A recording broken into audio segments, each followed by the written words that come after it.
واپس آنے کے بعد فوراً غزوہ خیبر کی طرف گئے آپ صلی اللہ علیہ وسلم، اور پھر وہاں پورا ایک واقعہ ہے کہ نبی کریم صلی اللہ علیہ وسلم نے فرمایا میں کل اس شخص کے ہاتھ میں جھنڈا تھماؤں گا جس سے اللہ اور اس کے رسول بھی راضی ہیں اور وہ اللہ اور اس کے رسول سے بھی راضی ہے۔ تو حضرت عمر بن خطاب رضی اللہ عنہ فرماتے ہیں مجھے کبھی بھی امارت کا شوق نہیں ہوا، کبھی بھی امارت کا شوق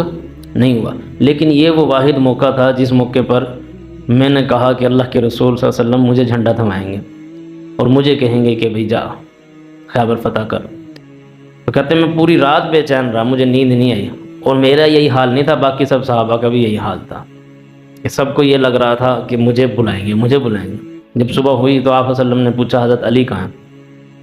حضرت علی رضی اللہ عنہ کے بارے میں۔ تو حضرت علی رضی اللہ عنہ کا پتہ چلا کہ ان کی آنکھوں میں اشوب چشم ہے، یعنی آنکھوں میں بہت زیادہ تکلیف ہے، اس تکلیف کی وجہ سے آنکھیں بھی نہیں کھول پا رہے۔ تو پھر آپ صلی اللہ علیہ وسلم نے حضرت علی رضی اللہ عنہ کو بلوایا اور پھر ان کی آنکھوں میں لعاب لگایا، تو ان کا جو اشوب چشم تھا یعنی جو تکلیف تھی آنکھوں کی وہ بالکل ختم ہو گئی۔ پھر آپ صلی اللہ علیہ وسلم نے ان کے ہاتھ میں جھنڈا تھمایا۔ تو حضرت عمر رضی اللہ عنہ کہتے ہیں وہ واحد ایک موقع تھا کہ جس موقع پر مجھے امارت کا شوق ہوا تھا، یعنی کہ دنیا کی کوئی فتح حاصل کرنے کا ایک جیسے شوق ہوتا ہے، ورنہ کہتے ہیں مجھے کبھی دنیا کی کوئی وہ نہیں تھی، لالچ یا شہرت یا کچھ پانے کی وہ، لیکن اس موقع پر مجھے ہوا کہ اس موقع پر آپ وسلم فرما رہے ہیں اللہ اور اس کا رسول بھی اس سے راضی ہے اور وہ بھی اللہ اور اس کے رسول سے راضی۔ اچھا اب یہ دیکھیں پھر عمر رضی اللہ عنہ رکے نہیں، یہ تو تھی عمر رضی اللہ عنہ کی محبت حضرت علی رضی اللہ عنہ سے کہ کاش میں اس مقام پر ہوتا جہاں حضرت علی ہیں۔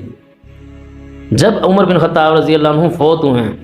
آپ کی وفات ہوئی، اس وقت عبداللہ بن عباس رضی اللہ عنہ فرماتے ہیں کہ حضرت عمر رضی اللہ عنہ کی میت رکھی ہوئی تھی، پیچھے سے میرے کندھے پر آ کر ایک شخص نے ہاتھ رکھا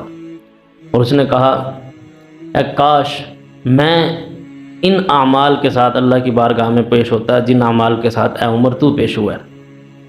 کیونکہ میں نے بارہا رسول اللہ صلی اللہ علیہ وسلم سے یہ سنا تھا میں ابو بکر اور عمر فلاں جگہ گئے، میں ابو بکر اور عمر فلاں جگہ سے نکلے، میں ابو بکر اور عمر فلاں جگہ پر چڑھے، میں ابو بکر عمر نے یہ کام کیا۔ تو کہا کہ ایک واحد یہ شخص ہے کہ اللہ کی قسم میرا جی چاہتا تھا